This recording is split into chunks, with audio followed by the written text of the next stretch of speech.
할렐루야. 오늘도 하나님께서 주신 은혜의 말씀을 통해 또 은혜의 시간 되기를 주님의 이름으로 소망합니다. 오늘 우리는 사순절 세 번째 주일을 맞이했습니다. 사순절은 단순히 절기를 지키는 기간이 아닙니다. 이 기간은 십자가를 향해 걸어가시는 예수님의 길을 묵상하는 기간입니다. 어제 교회에서 봄맞이를 준비하는 그 심정으로 또 화단 정리를 했습니다. 감사하게도 저 혼자 한 것이 아니라 아버지와 또 권사님 한 분과 같이 화단 정리를 했는데요.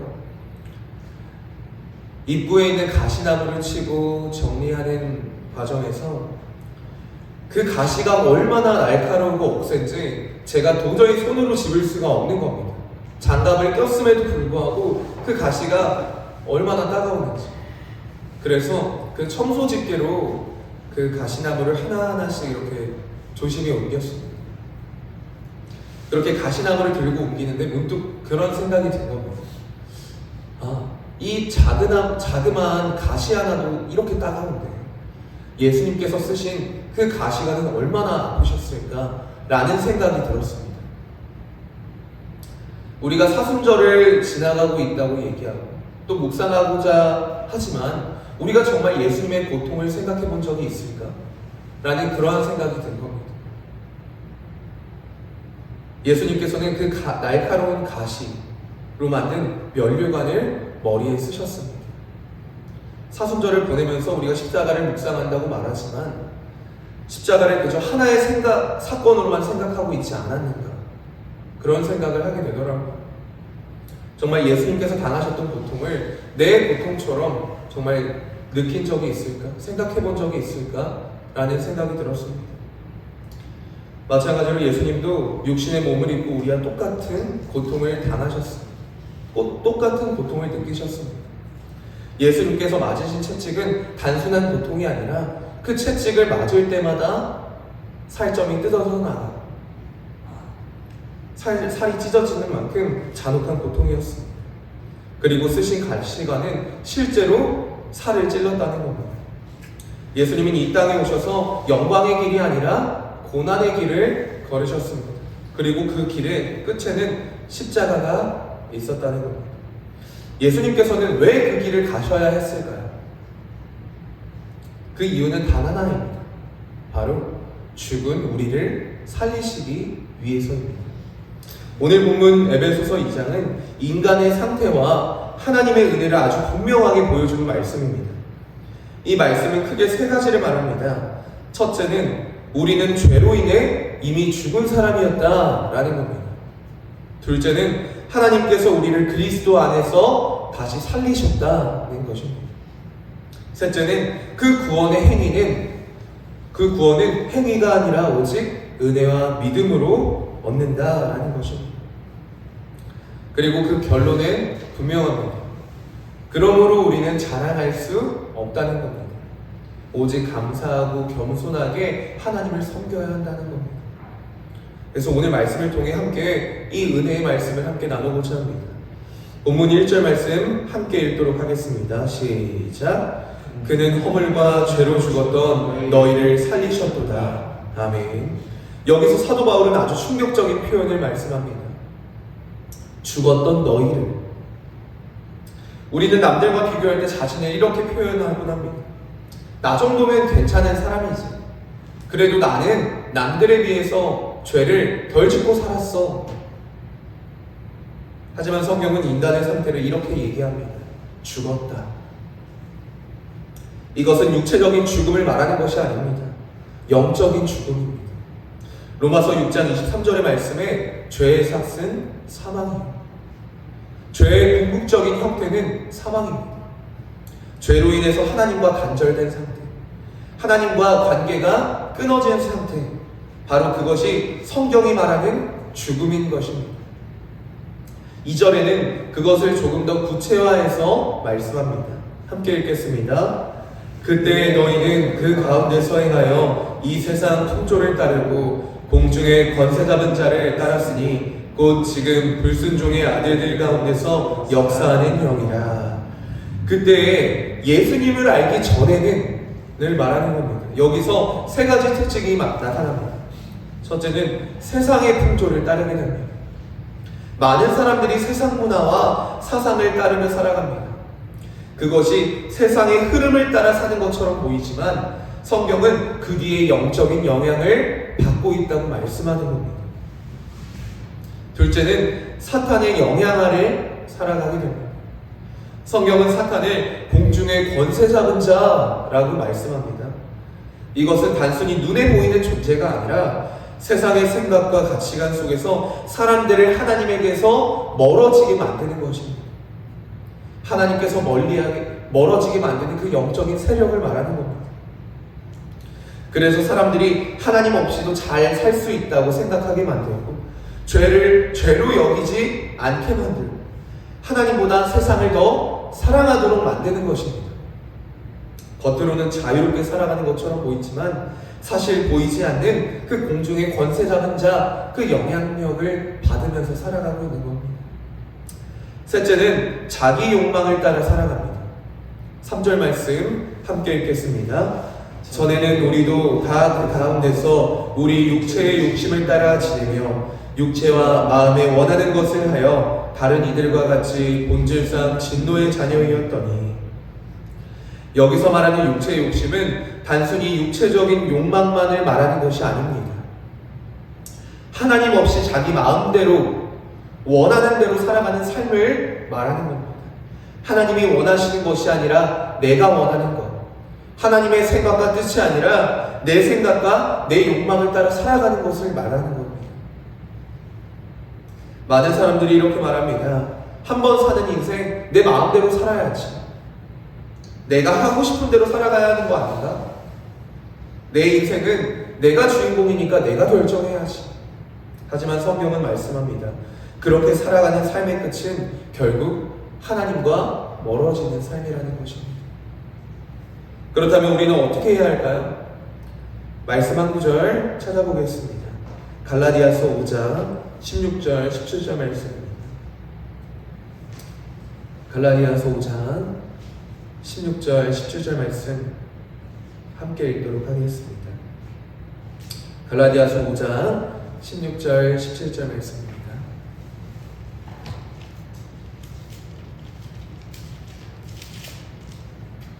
함께 읽겠습니다. 내가 이르노니 너희는 성령을 따라 행하라. 그리하면 육체의 욕심을 이루지 아니하리라.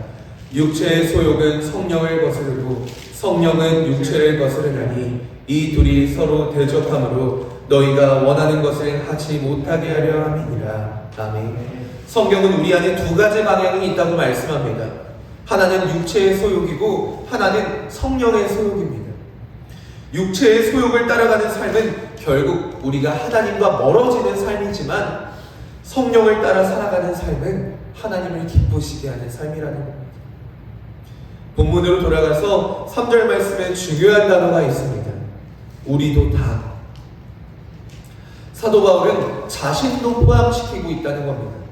유대인도, 이방인도, 헬라인도, 또 종교인도, 지식인도 모두 동일한 사실은 모두가 죄 아래 있다는 사실입니다. 그래서 바울은 결론을 이렇게 말합니다. 본질상 진노의 자녀였더니. 이 말은 우리가 노력해서 죄인이 된 것이 아니라 본질적으로 죄인이라는 뜻입니다. 이것이 인간의 상태입니다. 겉으로는 살아있지만 영적으로 죽어있는 상태. 그래서 죄로 죽어있는 이 사람의 삶에는 한 가지 특징이 나타나게 되어 있습니다. 바로 하나님이 없는 것처럼 느껴진다는 겁니다. 우리가 살아가면서 하나님이 보이지 않을 때가 있습니다. 내가 기도해도 응답이 없는 것 같고 내 신앙생활이 메마르게 느껴질 때가 있습니다. 그럴 때 우리는 마치 하나님이 없는 것처럼 느껴지기도 합니다. 이 정호성 시인의 시 중에 내가 사랑하는 사람이 이런 구절이 있습니다. 햇빛도 그늘이 있어야 맑고 눈이 부시다. 나무 그늘에 있으면 태양은 보이지 않습니다.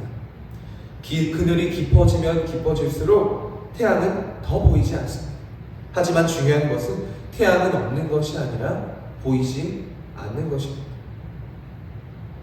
우리의 삶도 그렇습니다. 죄악 고통의 그늘이 깊어질수록 하나님이 없는 것처럼 느껴집니다. 그러나 하나님은 언제나 늘 우리와 함께 계신다는 것입니다. 그리고 하나님은 죄로 인해 죽은 우리를 그대로 두시지 않으셨다는 사실입니다. 그렇게 오늘 본문에서 가장 아름다운 단어가 등장합니다. 4절 말씀 함께 읽겠습니다. 긍휼이 풍성하신 하나님이 우리를 사랑하신 그 큰 사랑을 인하여. 아멘. 여기서 모든 것이 시작됩니다. 우리는 죽었습니다. 하지만 하나님은 긍휼이 풍성하신 하나님이십니다. 여기서 긍휼은 헬라어로 엘레오스입니다. 이 단어는 단순한 동정이 아닙니다. 불쌍히 여겨 직접 도와주는 사랑인 것입니다. 그래서 초대교회 예배에는 이런 기도가 있었습니다. 큐리에 엘레오소, 주여 긍휼히 여기소서. 이 기도는 단순한 형식이 아닙니다. 이 고백에는 이런 의미가 담겨 있는 겁니다. 주님, 우리는 주님의 도움 없이는 단 하루도 살아갈 수 없습니다. 주님의 도움 없이는 살 수 없는 존재들입니다. 하나님의 긍휼은 단순히 불쌍히 여기는 마음에서 끝나지 않으셨습니다. 하나님께서는 우리를 불쌍히 여기셨을 뿐만 아니라 우리를 살리기 위해서 직접 행동하셨다는 겁니다. 바로 그 행동이 예수 그리스도의 십자가입니다. 우리가 죄로 죽어 있었지만 하나님께서는 우리를 포기하지 않으시고 예수 그리스도를 보내셔서 우리를 살리셨다는 겁니다. 그래서 사순절은 하나님의 긍휼하심을 바라보는 시간입니다. 그리고 우리는 다시 이 고백으로 돌아가야 합니다. 주여 나를 긍휼히 여기소서. 이것이 우리의 고백이 되기를 원합니다. 5절 말씀 함께 읽겠습니다. 허물로 죽은 우리를 그리스도와 함께 살리셨고 너희는 은혜로 구원을 받으신 것이라. 아멘. 여기서 중요한 표현이 있습니다. 함께 살리셨다입니다. 우리는 혼자 살아난 것이 아닙니다. 그리스도와 함께 살아난 존재들입니다. 이것이 복음의 핵심입니다. 예수님의 십자가와 부활이 우리의 구원이 됐다는 사실입니다. 우리가 살아난 이유는 우리의 노력 때문이 아닙니다. 우리의 행위 때문이 아닙니다. 우리의 공로 때문에도 아닙니다. 바로 예수 그리스도의 십자가 때문이라는 것입니다. 예수님께서는 이 땅에서 많은 사람들을 살리셨습니다. 죽은 나사로를 살리셨고 나인성 과부의 아들을 살리셨고 왕의 신하의 아들을 살리셨습니다. 하지만 그것보다 더 놀라운 기적은 죽은 영혼을 살리는 기적입니다. 우리는 모두 죄로 죽었던 사람들이지만 하나님과 단절된 채 영적으로 죽어있는 사람들이었지만 하나님께서 우리를 살리신 겁니다. 왜일까요? 5절 마지막이 그 이유를 말씀합니다. 너희는 은혜로 구원을 받은 것이다. 아멘. 우리가 살아난 이유는 하나님의 은혜임을 믿으시길 바랍니다. 그런데 하나님께서 우리를 살리셨을 뿐만 아니라 한 걸음 더 나아가십니다. 6절을 보면 이렇게 말씀합니다. 또 함께 일으키사 그리스도 예수 안에서 함께 하늘에 앉히시니. 이것은 단순히 살아났다는 의미가 아닙니다. 하나님께서 우리의 신분을 완전히 바꾸신 것입니다. 죄로 죽어있던 우리가 이제는 그리스도 안에서 하나님 나라의 백성이 되었다는 선언입니다.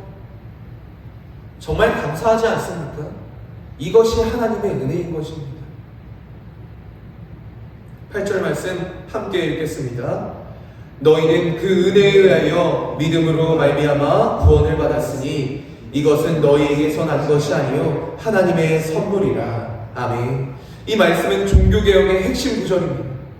종교개혁자들은 이 말씀을 붙들고 이렇게 고백했습니다. 오직 은혜, 오직 믿음. 구원은 행위로 얻는 것이 아닙니다. 공로로 얻는 것도 아니고 도덕으로 얻는 것도 아닙니다. 바로 하나님의 은혜로 얻는 것입니다. 그리고 그 은혜는 믿음으로 받는 것입니다. 우리가 선에서 구원을 얻는 것도 아니라 우리가 자격이 있어서 구원을 받는 것이 아니라 우리는 하나님의 은혜로 구원을 받은 존재라는 겁니다. 사랑하는 성도 여러분, 선물이 무엇입니까? 선물은 값을 지불하지 않습니다. 값을 지불하면 그것은 선물이 아니라 구매입니다. 구원은 대가가 아닙니다. 하나님이 우리에게 주신 선물이라는 사실입니다. 그래서 바울은 이렇게 말합니다. 이것은 너희에게서 난 것이 아니요 하나님의 선물이라. 구원은 인간이 만들어낸 것이 아니라 하나님의 은혜로 주신 선물이라는 것입니다. 9절 말씀 함께 읽겠습니다. 행위에서 난 것이 아니니 이는 누구든지 자랑하지 못하게 함이라. 아멘. 이 말씀은 아주 중요합니다. 왜 하나님께서는 구원을 은혜로 주셨을까요? 왜 선물로 우리에게 주셨을까요? 그 이유는 하나입니다. 자랑하지 못하게 하기 위함. 만약 우리가 행위로 구원을 얻는다고 한다면 누군가는 이렇게 말할 것입니다. 나는 남들보다 선하게 살았기 때문에 구원을 받았습니다. 나는 교회 봉사를 많이 했기 때문에, 헌금을 많이 했기 때문에 구원을 받았습니다. 라고 얘기할 것입니다. 그렇게 된다면 교회는 은혜의 공동체가 아니라 자랑의 공동체가 되게 됩니다. 하지만 하나님께서는 그 길을 막으셨습니다. 그래서 구원을 우리의 행위가 아니라 은혜로 주신 것입니다. 사랑하는 성도 여러분, 십자가 앞에서는 자랑할 사람이 단 한 사람도 없습니다. 십자가 앞에서는 모두가 동일하다는 사실입니다. 죄로 죽어야 마땅한 사람이지만 하나님의 은혜로 살아난 사람입니다. 그렇게 우리는 자랑할 것이 없는 것입니다. 오늘 말씀은 우리에게 한 가지 질문을 던집니다. 우리는 어떤 사람입니까? 첫째는 우리는 죄로 죽었던 사람입니다. 둘째는 은혜로 살아난 사람입니다. 셋째는 믿음으로 구원받은 사람입니다. 넷째는 자랑할 수 없는 사람입니다. 그래서 우리의 삶의 태도는 한 가지 태도가 나타나야 합니다. 바로 감사입니다. 10절 말씀 함께 읽겠습니다. 시작.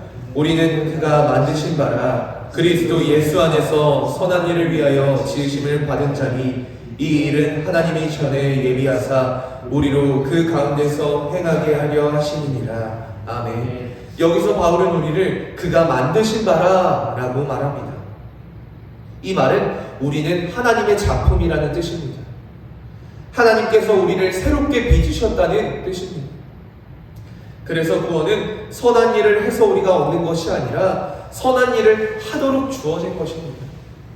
우리가 구원받기 위해 선하게 살아가는 것이 아니라 구원받았기 때문에 우리가 선하게 살 수 있는 것입니다. 사랑하는 성도 여러분, 사순절은 하나님의 은혜를 바라보는 시간입니다. 죄로 죽었지만 다시 살리신 하나님의 긍휼하심과 그 크신 은혜. 그래서 우리는 자랑하지 않습니다. 비교하지 않습니다. 오직 그 은혜에 감사하며 살아가야 한다는 것입니다. 그리고 겸손하게 주님을 섬기면서 살아가야 합니다. 사순절을 지나며 이 십자가 앞에서 다시 고백되어지길 원합니다. 주여 나를 긍휼히 여기소서. 우리는 죄로 죽었던 사람이지만 하나님의 은혜로 살아난 사람들입니다. 그 은혜를 기억하며 매일매일 살아가는 저와 모든 성도님들 되기를 주님의 이름으로 소망합니다. 기도하시겠습니다.